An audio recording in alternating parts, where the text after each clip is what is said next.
जो क्वेश्चन में 14 है बहुत इंपॉर्टेंट है। कोई हमारे पास जीपी दी है और जीपी में एस क्या है, एस जो है वो एन पदों का योग है। जीपी में जो एस है वो एन पदों का योगफल है और पी दूसरे टर्म दिए, पी क्या है, उनका गुणनफल। किनका गुणनफल? जीपी के एन पदों का गुणनफल। एन पदों का योगफल तो एस है और पी जो है वो जीपी के एन पदों का गुणनफल है।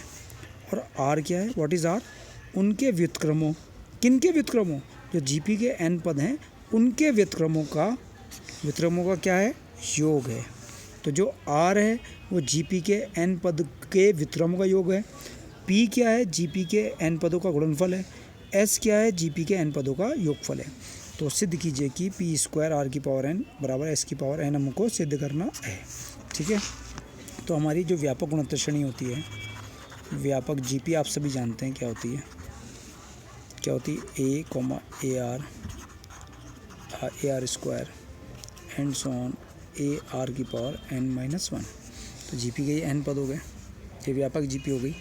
ठीक है, इसमें हमें गिवन क्या है, एस जो है वो जीपी के एन पदों का योग है, योगफल है, sum of n terms of the GP s. तो ये आप जानते हैं कि ए इंटू आर की power n minus one upon r minus one. अब आप कह रहे मैंने ये वाला फॉर्मूला क्यों लिया? कोई सा भी ले सकते हो आप। और हमने यहाँ मान लिया when r greater than one. हमें दिया तो था नहीं कि आर एक से छोटा है एक से बड़ा है, लेकिन हमने मान लिया कि when r is greater than one. तो ये हमारा एस आ गया। अब गिवन पी क्या है, व्हाट इज़ पी? पी है जीपी के एन पदों का गुणनफल। जीपी के एन पदों का गुणनफल तो पी। तो जीपी के एन पद कौन कौन से हो गए? पहला पद ए, दूसरा पद ए आर, तीसरा पद ए आर स्क्वायर, चौथा पद A R cube and so on, और एनवा पद ए आर की पावर एन माइनस वन। ठीक है, तो पी बराबर यहाँ से यहाँ तक, ये रफ काम है, ये रफ ऐसे लिख लेना आप पेंसिल से इसके नीचे, यहाँ से यहाँ तक ये एन पद है, पेंसिल से लिख लेना इसको, फेयर वर्क में मत करना कि आपके समझने के लिए यहाँ से यहाँ तक एन पद है। तो ए की जब ए से गुणा होगी तो ए स्क्वायर, ए की जब इस वाले ए से गुणा होगी ए क्यूब, इस वाले ए से गुणा होगी तो ए की पावर 4 हो जाएगा। गुणनफल में घातें जुड़ जाती हैं। तो लेकिन ये यहाँ से यहाँ तक कितने ए हैं? ये ए हैं ना, दो हैं ना, 3 है ना, 4 है ना, 5 है ना, 6 हैं ना, 10 है ना, 100 है। ये एन है, ये ए की संख्या कितनी? एन है। तो इसलिए अगर ये 2 होते तो ए स्क्वायर आता, 3 होते तो ए क्यूब आता, ये एन है तो ए की पावर एन इंटू आर की पावर्स जुड़ गई 1 + 2 + 3 प्लस एंड सॉन प्लस, और लास्ट में आ गया एन माइनस वन। ठीक है, तो पी बराबर हो गया a to the power n into r की पावर। अब ये समझना है कि ये भी पेंसिल से आप अपनी कॉपी में लिखेंगे रफ में कि 1 से लेकर यहाँ तक, ये पेंसिल से लिखना कितने पद हैं। ये पद है एन माइनस वन। क्यों कह रहा हूँ मैं? क्योंकि आर जो है वो पहले पद से शुरू नहीं हुआ। अगर पहले पद से शुरू होता तो यहाँ से लेकर यहाँ तक एन पद थे। क्योंकि आर दूसरे पद से शुरू हुआ है तो एक पद कम हो गया, तो इसलिए आर की जो टर्म्स हैं वो एन माइनस वन टर्म्स हैं, आर के एन माइनस वन पद हैं। तो ये जो ऊपर पद दिख रहे हैं ये एन माइनस वन पद हैं। इनको आप अपनी रफ पेंसिल से लिखना समझने के लिए। ऊपर श्रेणी चेक करो कौन सी है, 2 में से 1 घटाया 1, 3 में से 2 घटाया 1, यहाँ पर 4 होगा, 4 में से 3 घटाया, यानी कि ये समांतर श्रेणी है। तो समांतर श्रेणी के घात जो है वो समांतर श्रेणी के पदों का योगफल बता रही है। तो घात जो समांतर श्रेणी के पदों का योगफल बता रही है, तो यहाँ पर n माइनस वन पदों का योगफल। तो सूत्र क्या होता है? n/2।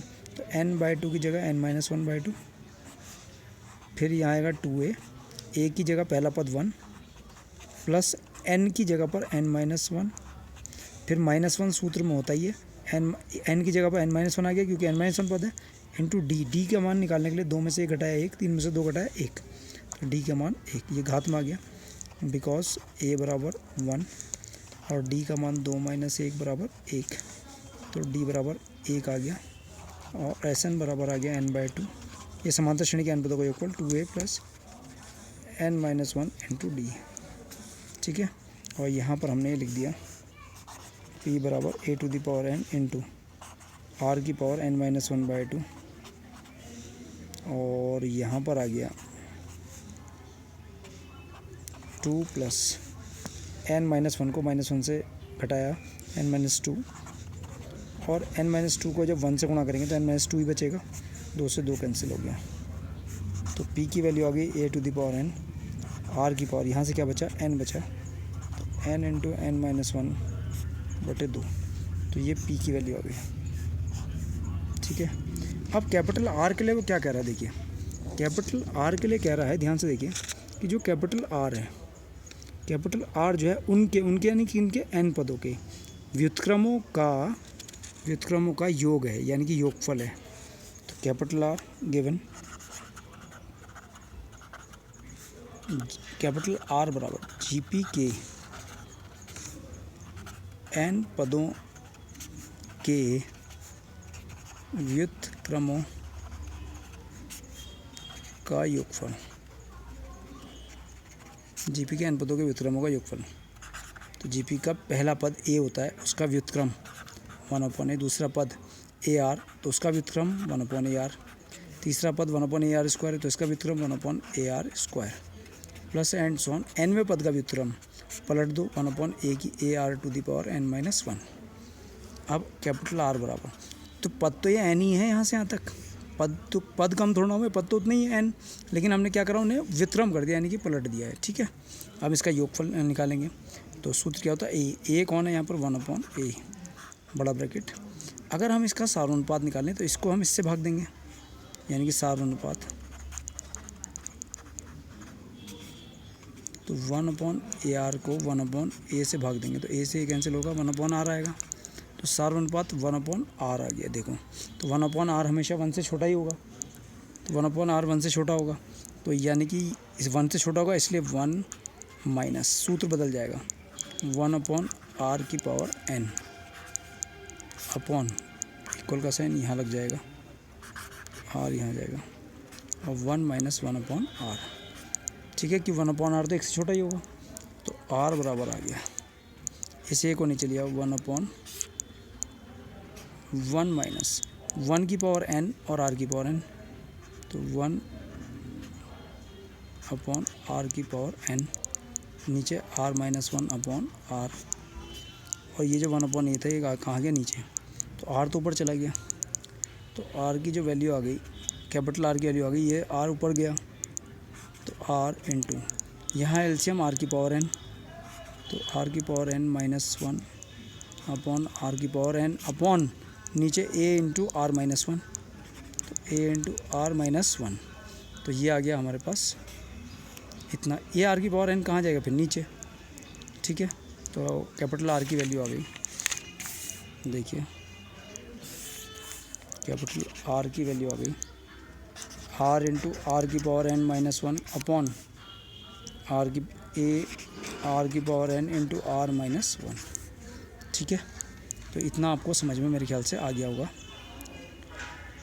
इतनी बात आपको क्लियर हो रही होगी। अगर आप इसको देखते हैं, ये r है और ये r⁴n है, तो ये r⁴1 - n हो रहा है, कितना हो रहा है, r⁴1 - n, या r⁴n-, इस r को अगर मैं नीचे लाता हूँ तो r⁴n-1 हो जाएगा, तो r⁴n-1 अपॉन a इंटू ये r⁴n और ये r, तो r⁴n-1, भागफल में घाते घट गई, मैं इस r को नीचे ले आया और ये r - 1, तो ये हमारा कैपिटल R की वैल्यू आ गई।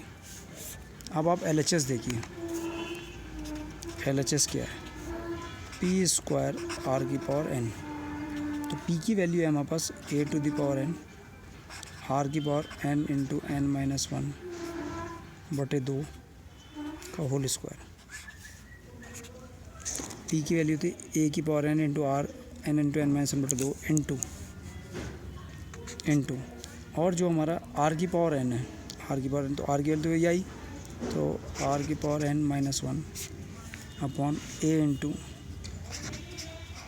r⁴n-1 इंटू r - 1, और इस पूरे की पावर है n, तो ये आ गया a की पावर n को इससे मल्टीप्लाई करूँगा तो a की पावर 2n हो जाएगा।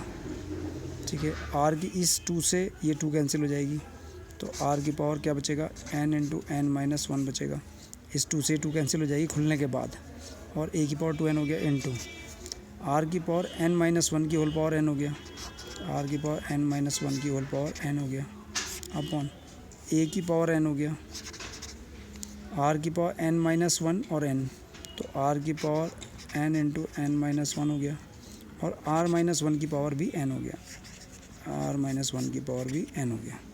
ठीक है, अब ध्यान से देखो, ये a की पावर 2n है, ये a की पावर n है, तो a की पावर 2n माइनस n, भागफल में घाते घट जाती हैं। r की power n into n minus one है, और यहाँ पर भी r की power n into n minus one से ये कैंसिल हो गया। ठीक है, ये r की power n minus one, r की पावर n माइनस वन की पावर n, और इनके अपॉन में चल रहा है r माइनस वन की पावर n, तो इनके अपॉन में मैंने यहाँ लिख दिया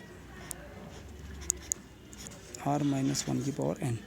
तो अगर आप ये देखें तो ये तो a की पावर n है, ये r की पावर n माइनस वन की पावर n है, ये r माइनस वन की पावर n है जो अपॉन में है, तो a की पावर n, a की पावर n और r की पावर n माइनस वन की पावर n अपॉन नीचे r माइनस वन की पावर n, तो सबके ऊपर पावर n देख लो आप, देख रहे हो, तो a इंटू आर की power n minus one upon r minus one की होल पावर n लिख दिया। ठीक है, a इंटू आर की power n minus one upon r minus one. अब ये देखो ये s है या नहीं है, तो ये तो आप जानते हो कि ये s है, a इंटू आर की power n minus one upon r minus one, क्या है ये s, तो ये इसके अंदर जो है ये क्या है s, तो ये बन गया s की पावर n, ये क्या आ गया RHS या LHS, ये आ गया RHS, तो ये सिद्ध हो गया। एक बार इसको यहाँ से भी चेक कर लो,